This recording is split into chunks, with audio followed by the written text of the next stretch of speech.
9h, 10h sur Europe 1. C'est vraiment sympa d'avoir cette musique. Ils font grève en pleine saison. Vraiment génial. Dans l'air du temps. Et dans l'air du temps, vous le savez, nous promenons à travers ces événements, ces sujets d'actualité qui font l'air du temps à travers les événements de l'été. Alors, Kevin Bloch est parmi nous. Je voudrais auparavant vous rappeler ce petit fait divers, vous l'indiquez, qui est un fait divers dramatique. Un homme de 62 ans multipliait les peines pour ne pas porter sa ceinture de sécurité et son permis, bien sûr, à sauter. Son état médical l'autorisait à ne pas avoir de ceinture de sécurité, mais il n'avait pas sur lui le certificat. Il savait pas exactement comment il fallait procéder. Il a perdu ses points, plus de permis, et ce père de 3 enfants s'est retrouvé à Fresnes, en prison. Et il est mort cette semaine. Il s'est pendu. Il s'est pendu dans sa cellule. Le permis à points est notre obsession des vacances. Nous allons en parler puisque non seulement il y a bien sûr la ceinture de sécurité, mais il y a aussi ces fameux excès de vitesse et les radars. Alors Kevin Bloch, vous êtes journaliste à Automoto. La machine à perdre les points, ces radars, bon, ce que nous avons aujourd'hui, c'est de la gnognotte à côté de ce qui nous attend. Peut peut-être pas aller jusque-là. En tout cas, ce qui est sûr, c'est qu'il y a un paquet de nouveaux radars qui sont en phase de développement, des fois en phase de test. Là déjà, ils ont été miniaturisés pour ce qui concerne les cabines radars. Ceux qui sont embarqués dans les voitures peuvent maintenant être installés en dehors de la voiture. Ils sont reliés par Wi-Fi, donc ils peuvent être bien cachés dans un buisson avec la voiture garée plusieurs dizaines de mètres plus loin, etc. C'est la guerre, quoi. On peut, voilà, effectivement, ça résume pas mal. Et puis, il y a aussi, ça c'est l'actualité du moment, les panneaux qui vont être un petit peu modifiés, le système de panneaux qu'annoncent les radars. Est-ce que c'est déjà le cas ? Est-ce que sur les vacances d'aujourd'hui, sur ces vacances, sur nos routes, est-ce que les panneaux sont modifiés ? À savoir que aujourd'hui, on sait qu'il y a un panneau qui indique radar fixe à terre. En général, le radar fixe c'est 400 à 600 mètres. 400 à 600 mètres. Or là, maintenant, on ne saura pas à quelle distance il est. Ce qu'on saura, c'est que dans les 1 ou 2 kilomètres suivants, il y a un premier radar, plus éventuellement d'autres radars, donc des mobiles, des fixes, sans qu'on sache exactement combien il y en aura. Et par contre, tous les radars qui sont déjà installés gardent les panneaux actuels. C'est seulement ceux qui sont installés à partir du 3 août, qui ont été installés à partir du 3 août, qui auront ce nouveau système. Donc pour l'instant, il y en a 3, 2 en Dordogne, et 1 en Dordogne et 2 dans le Haut-Rhin. C'est tout. Bon, alors donc dans l'absolu, c'est tout. Prudence pour ces nouveaux radars. Et puis attention, les radars jusqu'à présent ne prennent qu'une personne, qu'une voiture. Maintenant, les nouveaux radars, la nouvelle génération, va prendre plusieurs voitures sur plusieurs fils. Alors, c'est déjà le cas pour les radars qui sont en phase de test pour l'instant, qui sont pas encore installés, qui sont les radars de vitesse moyenne, où on est contrôlé une première fois puis une seconde. Il y avait eu justement la première génération qui avait été installée au départ en Grande-Bretagne, prenait qu'une file à la fois, donc les Anglais s'amusaient à zigzaguer pour être pris par le premier radar sur une file et par le deuxième sur une autre file, comme ça ils y coupaient. Et la deuxième génération qui a été installée au départ en Suède et qui va être celle qui arrivera a priori deuxième semestre 2011 en France, sera capable de gérer les 4 files. Donc c'est-à-dire que quels que soient les fils, on saura quelle est la voiture. Pour chaque voiture, on saura quelle est sa vitesse. Tout à fait. Et il y a même encore mieux, c'est un radar qui est en ce moment en test, enfin encore mieux. C'est une question de point de vue.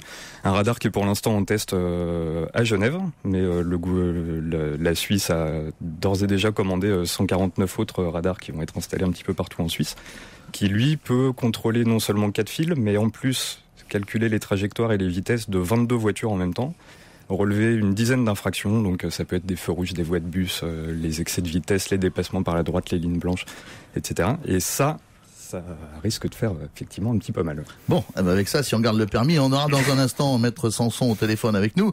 Encore une question, Kevin Bloch. Les radars pour feu rouge, ils sont installés, ça y est ? Ça y est. Il y en a, si je dis pas de bêtises, 234 pour l'instant qui sont en état de fonctionnement, qui prennent. Qui prennent vraiment le feu rouge ou le feu orange Logiquement, ils sont calés sur le feu rouge. Le feu rouge. Ouais. Bon, donc ça veut dire que nous allons maintenant vivre à l'heure des radars à travers la France. Je crois qu'il faut commencer à se faire à l'idée. Ouais. Et se faire à cette idée que, voilà, on rappelle qu'ils ont permis, les radars, de diminuer le nombre de morts sur les routes. C'est un fait. On rappelle aussi que dans toute infraction, dans toute gestion d'une société, la responsabilité des uns et des autres est entière, mais aussi à force de réprimer, eh bien on finit peut-être par ne plus supporter. Ouais, tout à fait. C'est aussi un peu le revers de la médaille. Et nous avons en ligne Maître Sanson. Vous savez justement ce que pensent et ce que ressentent les automobilistes parce qu'ils viennent vous voir lorsqu'ils ont perdu leurs points ou sur le point de les perdre. Vous croyez-vous que la justice suive cette répression routière implacable, ou alors est-ce que vraiment elle fait son boulot d'être, j'allais dire, assez impartiale? Oui, bonjour. Ça dépend en fait des tribunaux et puis des juridictions. On a des juridictions qui peuvent être extrêmement répressives et puis d'autres qui sont protectrices, j'allais dire, des droits fondamentaux. Ça dépend véritablement du magistrat. Ah oui, c'est vraiment à la tête de la magistrature, en fonction. Oui. Quelle est la règle à retenir lorsque l'on ne veut pas être, disons, lorsqu'on veut contester une verbalisation? Je dirais qu'il y a la règle, ce qu'on appelle la règle des 3 pas. C'est-à-dire, on ne reconnaît pas, on ne signe pas et on ne paye pas.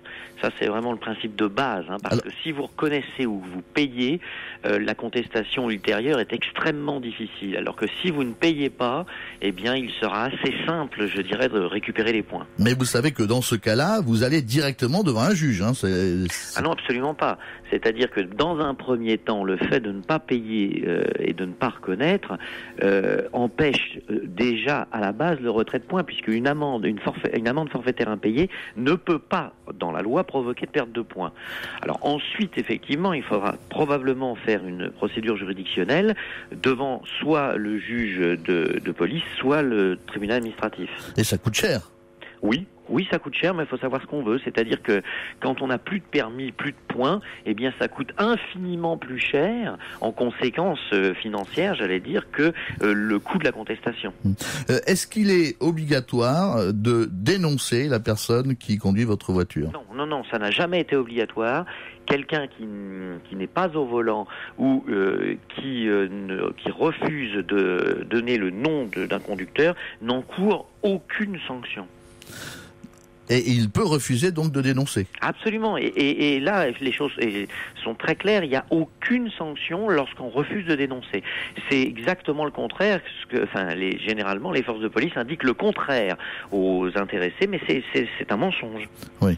Il est vrai que dénoncer sa femme, ses enfants, sa famille, est quand même quelque chose d'un peu... C'est inacceptable. C'est même impossible. Voilà, le fiston, je t'ai dénoncé aujourd'hui.